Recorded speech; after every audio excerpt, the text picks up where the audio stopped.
Hi, this is Tim of the 1916 Company. Welcome and thanks for logging on. If you love this watch, email us, Team Mosso at the1916company.com for purchase pricing and availability questions concerning this watch. Today, we are discussing a technological giant launched in 100 pieces in white gold for 2018, the successor to the double split. This is the Lange Sohne triple split, splitting seconds, minutes, and hours up to a duration of 12 hours. It was the first chronograph able to achieve this triple split, and it is very simple to use and surprisingly easy to wear. It is large now in white gold, really gray gold, more on that in a moment. 43.2 millimeters in diameter, 16.1 millimeters thick, and then from lug tip to lug tip it is 51.5 with a 22 millimeter spacing between the lugs. We'll throw the watch on my wrist, which is 16 centimeters circumference, and it wears quite nicely. This is where I say the watch is maybe not as big as you suspect.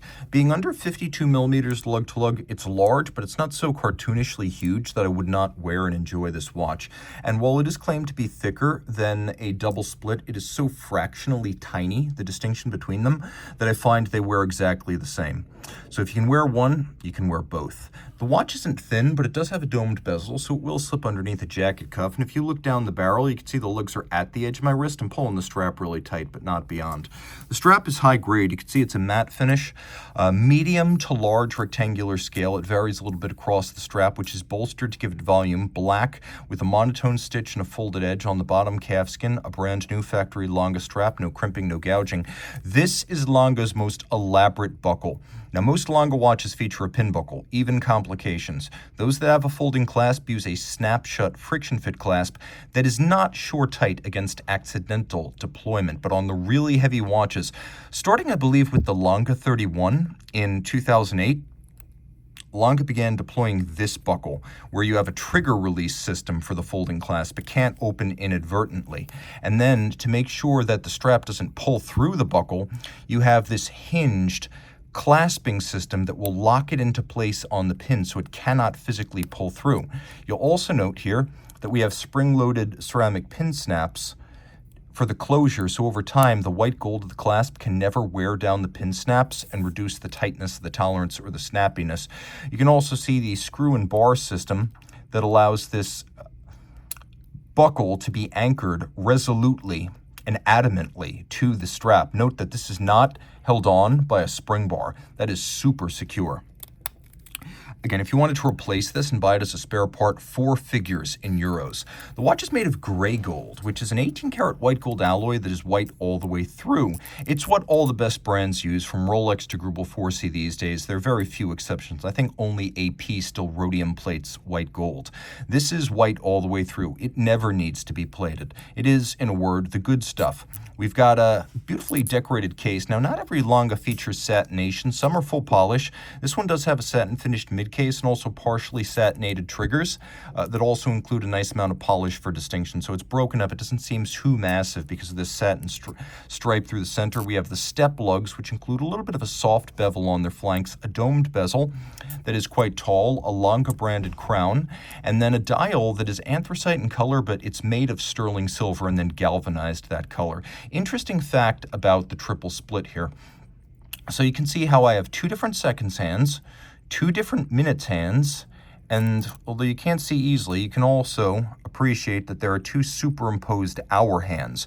So you can split the seconds, the minutes, and the hours. So if you're timing 2 cars at the 12 hours of Sebring, and one finishes, I don't know, the first half of the race in 6 hours, and the other finishes the first half of the race in 5 hours and 57 minutes, you can log that in real time.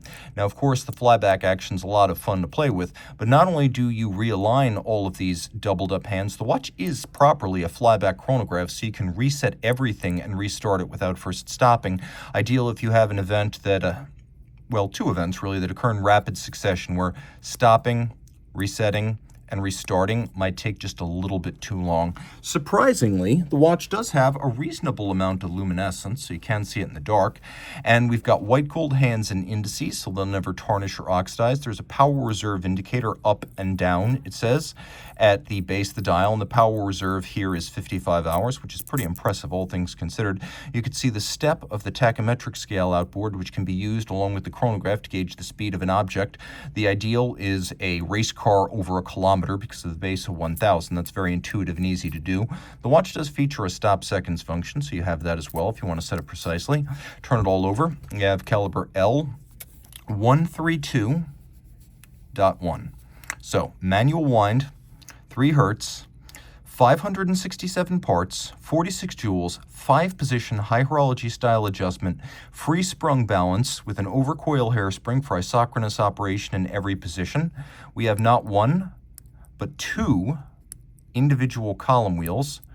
One is for the split mechanism, the other is for the primary clutch. And we do have quite a bit of fine finish here. You'll appreciate the fact that we have German silver bridges and plates. That's the champagne color you see. And then all the chronograph parts are made of steel. The bridges and plates, they have a combination of stripes across the top. And then you can see there's beveling or anglage on their side. And the chronograph components have 3 different finishes. They're either satin finished on their top or mirror polished. And you can see everything here that turns black as I angle it through the camera, that is poly noir or black polish. That's why it all turns black at every angle except the one angle at which it reflects light. So you have the black polish, you have the satin finish, but then on the edges of all the levers, horns, and clutches of the chronograph, you also have a thin anglage that is beautiful, probably very difficult to achieve on steel. And if you look close, you can see that the clutch itself features these 2 sharp interior beveled angles, and that's just one piece of the movement. We've got this lovely clutch spring, mirror finished, and then a clutch adjustment adjacent. We have 2 different types of screws: fired blue screws, which are used to fix things in place that don't move, and then polished screws, which in just about every case here are used for some type of adjustment of either the clock time or the chronograph. So polished screws are for adjustment, blued screws fix things in place. We also have golden chaton cups held in place by screws, and golden chaton cups would be the way jewels would have been pressed into Lange watches during the company's classical period in the 19th and early 20th century. They're not necessary today, but they're evocative and beautiful, and they tie the firm to its history. You can also see we have a freehand engraved balance cock down there, though it's buried under a number of bridges. Finish is world class. The water resistance is 30 meters, so it's a sporty watch, but it's not an outright sports watch. You don't want to take it swimming. You can see right there we have CO Centror, which I believe is an AP-aligned Swiss case maker, which is why there's a Swiss hallmark on this German watch. See if we can figure out who made this clasp here. It's not always possible, but sometimes it is. There we go. We got a maker's mark. So Lange doesn't make clasps, bracelets, or cases, but it does make hairsprings and movements, and so what is inside is what counts, and what is inside here is staggering. If you love this watch, reach out to Team Mosso at the 1916company.com for purchase and pricing details.